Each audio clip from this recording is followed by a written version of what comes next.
Hi folks, you're with Tacitus today at your Pushback channel. Thank you for joining this live stream. In this essay, I'd like to talk about what are the signs, what are the markers that the quality of your government is declining, but more importantly, that decline represents the amount of control the globalists are exercising over that government. Now, I think today we can safely say that all Western governments are controlled either absolutely or primarily by the globalists.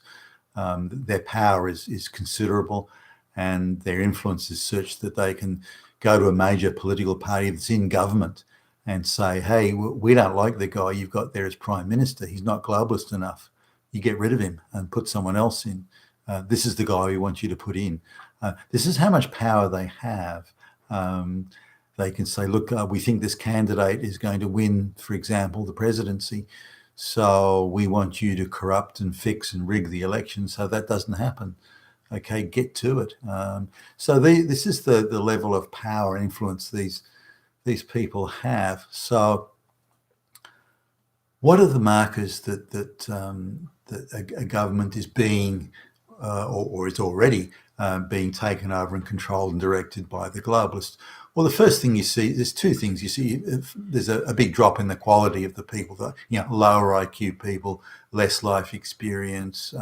They're just bureaucratic hacks or goons, and they have no knowledge or expertise or anything that would indicate they're in any way suited for any aspect or branch or level of government. So that's looking at names like AOC and Ayanna Pressley and Ilhan Omar and Rashida Tlaib and Mazie Hirono. The list just goes on of people, say, in the United States at the moment.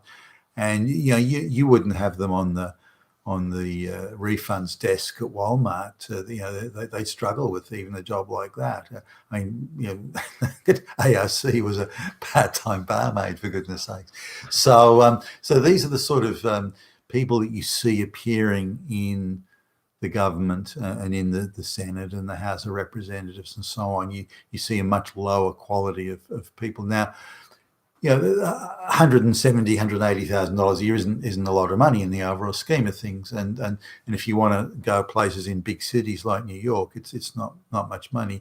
Now, to someone like AOC, who was on the wages of a part-time barmaid, the $180,000 a year, it probably seems like a lot of money, but only because she wasn't worth any money in the real world anyway. So it seems like a lot. But for other people, if you want to go places, 180,000 isn't really enough to do it. So it's not the money necessarily that's attracting or would attract people of quality. So in order for that money to seem good and to seem like, wow, look at all this money, they've got to pick lower quality people and stuff them in there into the parliament. So the party machines, like the Republican Party machine, the Democrat Party machine, they're the ones that pick the candidates. Or at least don't block or prevent candidates from standing, and so they're the ones that are picking or selecting the low IQ, low quality. I mean, seriously, who would even think of AOC or Ilhan Omar as a candidate? I mean, really, in the real world, you wouldn't even dream of it. Rashida Tlaib, for goodness sakes. Now, if we go back in time, when was the last presidential election that was an election where the sovereignty of the United States was still intact?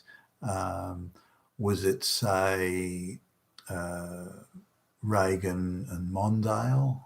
So we're going back a few years here.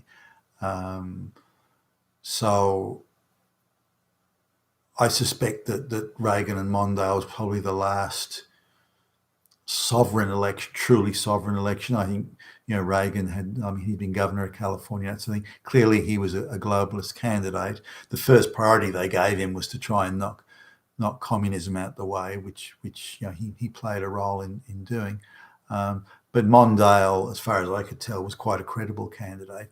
But when you start to look at other presidential candidates like, Bob Dole and for the Republicans, John McCain, These were pretty, McCain certainly a very pro-globalist candidate, but really, I mean, he was, Obama looked quite polished and even refined or even intellectual, for goodness sake, compared to McCain.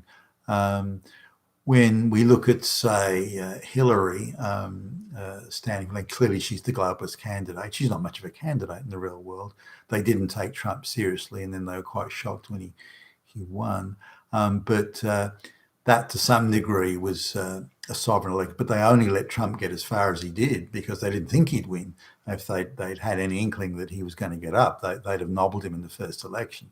So I think the Reagan-Mondale presidential race was the last sovereign race where the sovereignty of the United States and the sovereignty of the voters decided the outcome of the election and indeed which candidates would stand. I think after that, it's been globalist candidates, and there's almost been an agreement between the parties of we're putting this guy Obama up. We don't want you to put a credible candidate up against him. Put someone out there that hasn't got a chance. We don't want this interfered with. And the globalists dictated to the Republican Party that that's how they wanted it to be, and that's how it was. So Obama's election was in my view, effectively unopposed. And he's clearly the globalist candidate.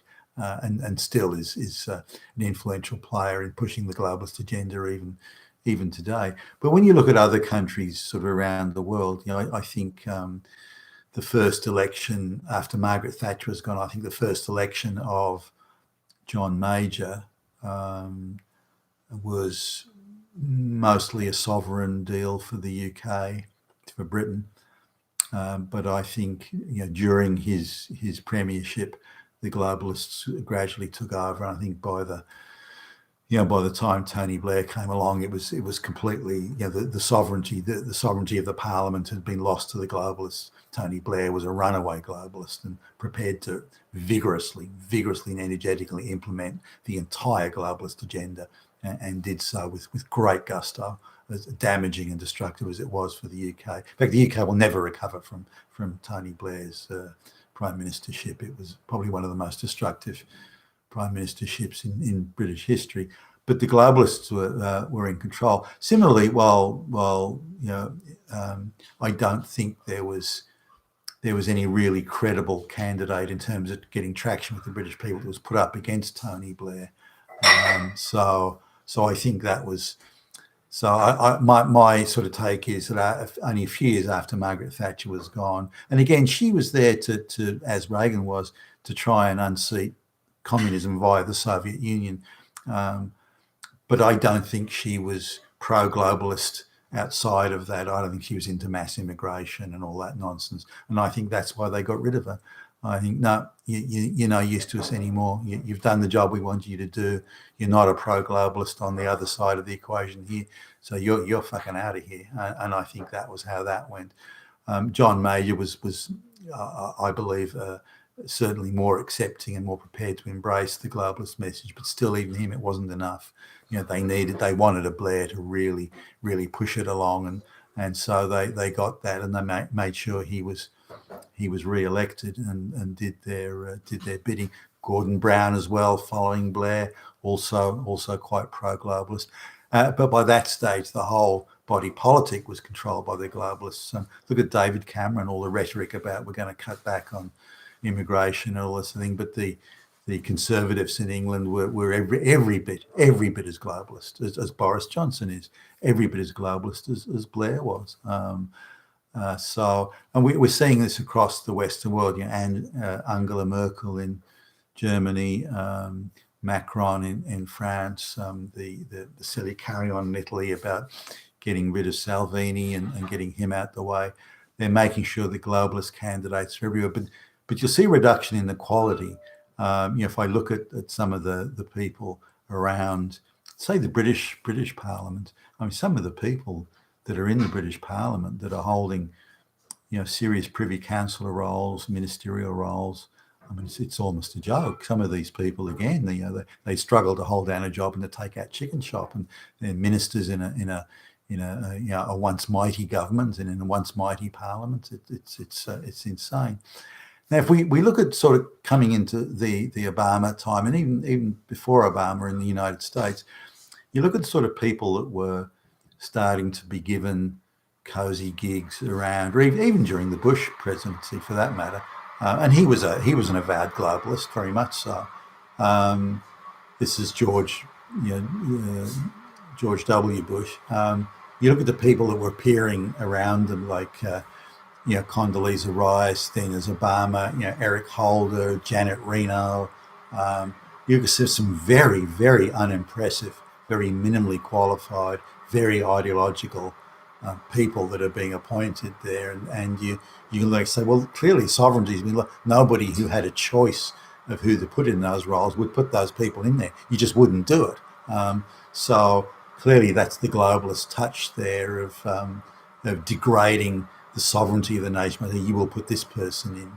You will put a black lesbian in this role. So it humiliates the role, it humiliates the country, humiliates the nation, humiliates the very process of picking people and selecting people to fulfill these roles. The same goes with some of the judges. Many of the judges that Obama picked, some of them were just low IQ radical activists. They were two-bit legal aid flunky lawyers who should have been down in the mean streets of Chicago. Helping black people who've been evicted from their tenement slum or something. That should be the height of the work that they do. Instead, they were running around as attorneys general and so on. And so, some years ago, and this is in a Western country, I won't mention the name. I was talking to what I thought she was a uni student, but she'd actually been out of uni and was just an apparatchik or a flunky in working for one of the parliamentarians in the parliament, and she was given a very safe seat in an electoral district that always would vote a leftist candidate. So she was gifted that safe seat. Turned out she'd finished university and got some law sociology bullshit degree and had been gifted a gig as a lawyer. I don't think she ever practiced it, but she fast forward a couple of years and I'm looking at the paper and she's been made the federal attorney general. This fucking this punk activist. She should have still been. She's an undergraduate. She still had this thing that she was in first year gender studies class having a debate, and they made her the attorney general. Again, this is how the globalists degrade us, because that's the person that you have to get your moral lectures from. And again, somebody who would have struggled to hold that flat out to get a job, on the refunds desk at Walmart or Kmart or something like that. So these are the sort of people that are being forced on us. Now, why do these people, these low IQ, low quality people who are being put into our power to make an absolute joke of it? It reminds me of the time when, just to show how powerful he was and just to show how the Senate had no power, the Emperor Caligula in ancient Rome made his horse a senator. And it was just a way of telling the senators, hey, I'm in charge here. There's not a damn thing you can do about it. So this is the equivalent, in my view, today, that these low IQ morons, maybe they're ideological warriors in their way. They've walked in they've done a couple of marches down the street, waving placards, that sort of thing. But and they've been given, as I say, this young woman was given a federal attorney general's job, and I was aghast. I wouldn't employ her to sweep the floor, for Christ's sakes, but there she was doing that. And it's a way that we're degraded and humiliated. Western democracy, Western government, the once mightiest form of governance in the world, is how it's being humiliated and degraded and undermined and trashed by the globalists. Now, some of you may wonder why people, even if they're low IQ, why they go along with this madness, why they're so much on board with destroying the livelihoods and the future of their fellow citizens. Even a dumbass would go, hey, hold on a minute, this is not right. But they're people who probably wouldn't make more than $40,000 a year out in the real world, and they're being paid 5 times that or 4 times that or something with the expenses to sit in Parliament. So to them, it's a good gig. Wow, they're never going to make anything near that sort of money anywhere else. So that sort of, when you over promote and overpay someone, it buys quite a lot of loyalty. Now, on top of that, they also give additional gigs to the numerous parliamentary and Senate and House of Representative committees. Now, a lot of these jobs have another, $20,000 or $30,000 a year added to your income as a politician if you sit on these committees. Now, the committees may only meet for a couple of hours once a month. So you pay a lot. And if you can score the chairman's job of the committee, you make another $50,000, $60,000 a year. Now, if you're on a number of committees, you can more than double your pay as a parliamentarian with all these committees. Now, on top of that, the party machine controls all the trips overseas. Now, if you want a study tour, all taxpayer funded, of course, if you want a study tour to some exotic location with golden beaches and blue skies and clear blue waters and 5-star hotels and fine 5-star food 24/7, then you've got to go along with what the party goons want you to go along with. And if you step out of line, you don't vote for something, maybe you're just a little bit hesitant about voting. Maybe you ask too many questions. Maybe you're giving attitude to the people that decide this. Then suddenly you don't get any committees. You're not on any committees. You're not getting any overseas trips. No, no clear skies and golden beaches for you, buddy. So these are the way they bribe and cajole and encourage people to go along with it. So given all the trips that overseas trips, you can get $100,000 worth of overseas travel a year, all taxpayer paid, if you just go along and do as you're told. So you add the committees in and you add the extra bits and pieces. I mean, you can be talking $400,000, $450,000 a year in the total value of the services that you get.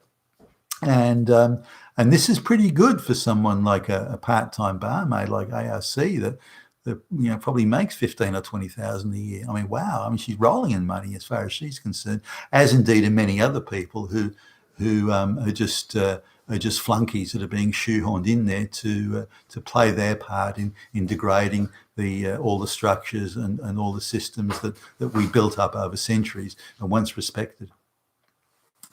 You've been with Tacitus today, your Pushback channel. Thank you for listening.